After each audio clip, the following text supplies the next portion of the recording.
Hello again, riders. We're back here at the studio, and welcome to Track Talks with Jakes and Pedro, produced by Kid Code Live.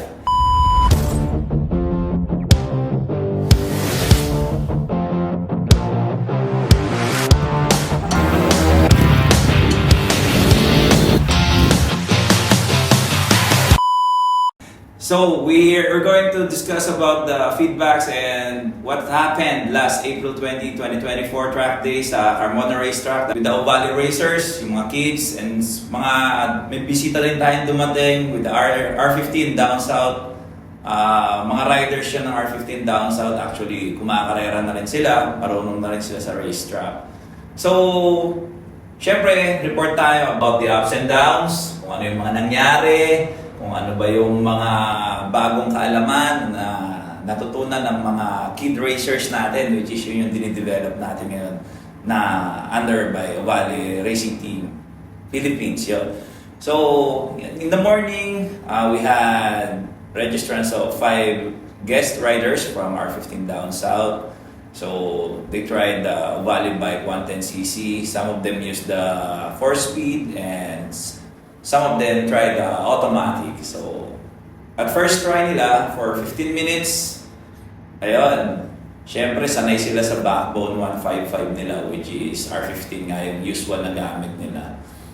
The experience na talagang kakaiba, correcting of their body positions, and then walang pinagkaiba dun halos sa bike nila, pero mas natuturuan silang lumiko ng mas komportable. And then, yung power of the bike, yun doon din sila nagulat sa power ng 110cc o Valley bike comparison to their own 155cc na 17 inches ang gulong. So that's comparison from a 12 inches tires to 17 inches tires. So, sa mga racers naman natin, sa mga kids, yun nga, early in the morning, may sumempla. Sadly, may sumempla.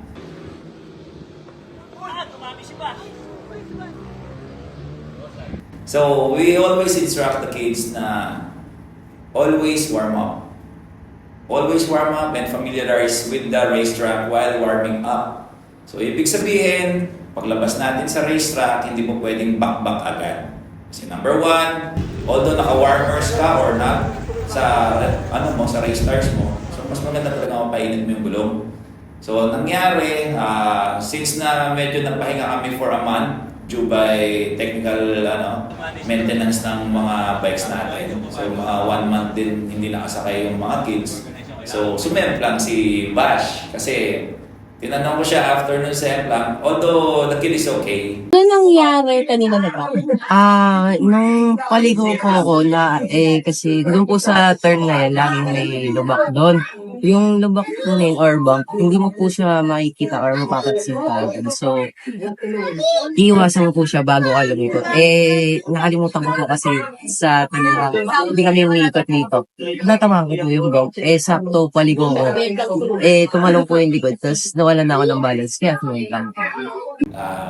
Ano pa lang yun? Lap 2, to be exact, lap 2 or lap 3. Nung sumemplang siya dun sa sa entry ng extension track. So, tinanong mo si Bash what happened kasi actually bigla siyang umuna sa pack ng warming up na mga kasama niya. So, I'm the lead coach, ako yung nasa harapan. So, sa sobrang excited, bata, is literally ganyan talaga bata minsan.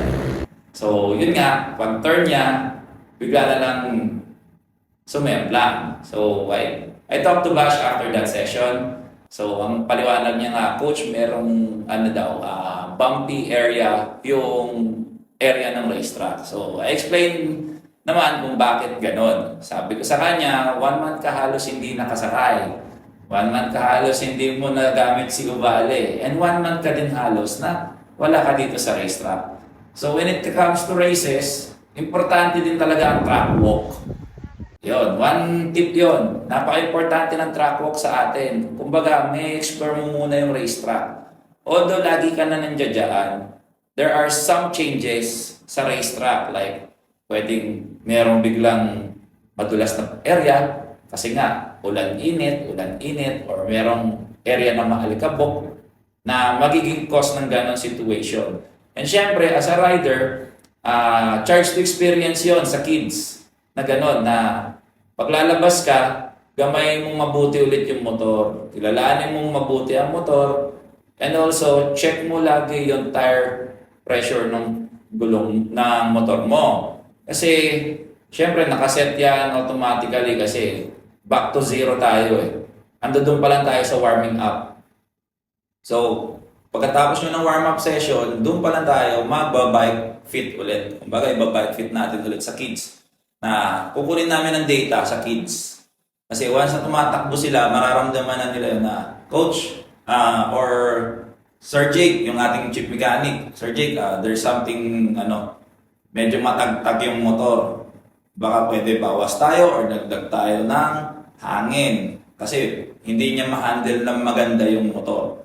So napaka-importante yon sa pagmumotor, lalo na sa mga bata na matuto silang makiramdam sa ginagamit nilang bike. Kasi isang mali lang na setup mo dyan and then you go on a high speed, sigurado. Ganon ang mangyayari. Kakalat ka talaga, sesemblang ka talaga. Mapakakalsada man yan or mapa-racetrack man yan. Yun yung number one sa mga rider din or typical riders na gumagamit ng motor. So, we have already 3 sessions in the morning. So, doon nakikita ko na nag-improve talaga ang mga kids. So, hindi na sila katulad ng dati sa sakay nila. Big help din yung iba na nakakapag-cross training sa ibang sa ibang racetrack or ibang curricular activities nila. So, shout out sa mga parents na napakasipag alalayan ng mga bata. Although, napahinga kami ng konti ng dual maintenance ng mga bikes natin.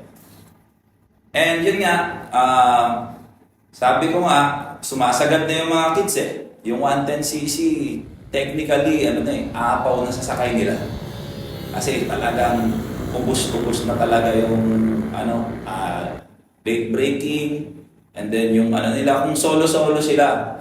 So, I've decided as the coach na sabi ko, mag-unti-unti kami mag-level up to dicing. So, ginrupo ko sila, nag-partner-partner yung halos magkakasing tulin. So, nagkakaroon tayo doon ng hilahan, nagkakaroon ng hilahan between partners. Kasi every 3 laps or 2 laps, nagsuswitch kung sino mauuna. On that dicing segment naman ng training, napag-aaralan nila kung paano sila lulusot sa kalaban nila. Napag-aaralan nila ang mga ups and downs ng sakay ng kalaban nila or kalaro nila from na paggaling sila sa likod. Kung ikaw yung mahabol sa kalaro mo, nakikita mo kung saan siya pwede pasukan, kung saan siya namemreno, at ikaw din, nakakapag-aral ka din na pwede pa pala yung ganon. Kasi may napag-aaralan kang move na bago. So, ikaw naman, kung ikaw nasa harapan, natututo kang dumipensa na hindi makalusot yung nasa likod mo. At syempre, kailangan mo rin maging matulin. Kumbaga, nararamdaman na nila yung pressure na dumipensa sa mga nasa likuran nila. So, we group already, syempre, kung ang matutulin that day, so we have si Vash, si Kitlat, si Eunice, and also si Andy on that day. So pinagsama-sama ko yung 4. Dicing silang 4. Pero by the end of 3 laps to 4 laps, may kakalas at may kakalas talaga. Kasi doon mo na ma-determine yung gulang ng bata na nagde-develop. Kumbaga, may sarili na siyang gameplay, di ba? So, yung mga kalaro niya naman, yung mga kasama niya or teammates niya, nakikita na nag-i-improve ang isa, nahihila din sila. Kumbaga, wala naiiwan sa improvement. The same thing that's dun sa second pack with the inclusions with Milky, si Jared, ano pa ba nasa likod? Yun, yung second batch, yung 4 din sa likod. Bakbakan din. Ang ganda nila panoorin. Sobrang although, as a coach, syempre, nandoon talaga to the highest level ang kaba mo sa mga ganong kaliliit na bata, tapos ganon sila katutulin. And we are very, very proud and happy na yung mga nagtitraining din sa Uvalde ay ganon na rin ang improvement every time they practice talaga sa racetrack. So, balikan natin doon sa R15 down south na naging experience nila. As per the president, si Maki, siya ngayon ang existing president ng R15 down south. As in, nagulat sila doon sa liit ng bike personally. Na ganun pala siya kaliit. Ang cute daw. Ayun. So, at first na ano nila na ang hirap daw sakyan. Kasi nga daw, Maki is 6 flat, I think 6 flat or 6'1". Mas matangkad siya sa akin eh.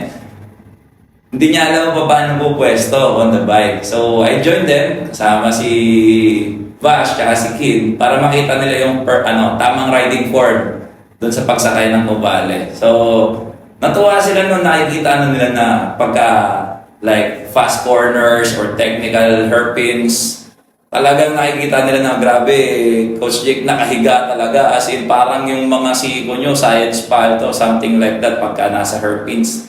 Kasi kailangan mo talaga mag-proper riding position dun sa bike para mailiko mo siya ng mas maayos. At, syempre, hindi ka ganun lagi nakasubsob, di ba? So, kailangan mo talaga siyang iganon para nakakapag-rest yung elbow mo, yung wrist mo. Kasi pag lahat yan, as a big man like me also, nasa 5'10", 5'9 din ako, pagka sinustain mo siya na ganon, 3 laps to 4 laps, tapos technical track, wala na, ngalay na. Tanda na, lalabas talaga doon yung endurance mo dito sa braso. So, kailangan mo ng proper riding posture mo, proper handling ng grip, and then you dive, proper position din ng ulo mo para hindi mangalay yung batok mo. And syempre, proper din yung hips mo. Kasi kung nandoon ka naiiwan ka, nakaganon kang bumangking, wala, masakit din ang balakang mo.